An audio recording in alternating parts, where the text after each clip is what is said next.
జానకి ఏడ్చి ఏడ్చి స్పృహ కోల్పోయి ఉండడంతో జానకిని బెడ్పై పడుకోబెట్టి ఎప్పుడెప్పుడు జానకి స్పృహలోకి వస్తుందా అని శ్రీను ఆద్య ఎదురుచూస్తూ ఉంటారు. అప్పుడే జానకికి మెలకువ వస్తుంది.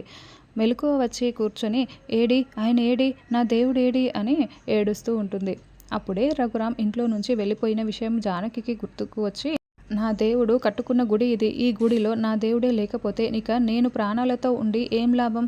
నేను ఇప్పుడే చచ్చిపోతాను అని జానకి పరిగెత్తుకుంటూ వెళ్ళి కిరోసిన్ని మీద పోసుకొని నిప్పంటించుకోపోతూ ఉంటుంది.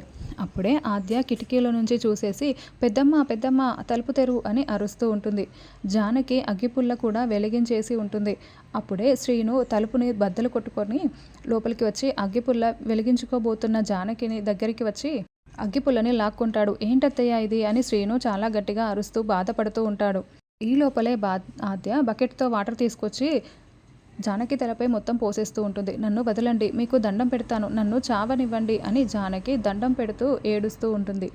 అప్పుడు ఆద్య పెద్దమ్మ ఒకసారి నా మాట విను పెద్దమ్మ, ఎంత కష్టమైనా సరే తిరిగి పెద్దనాన్నని ఈ ఇంట్లో అడుగు పెట్టేలా నేను చేస్తాను పెద్దమ్మ.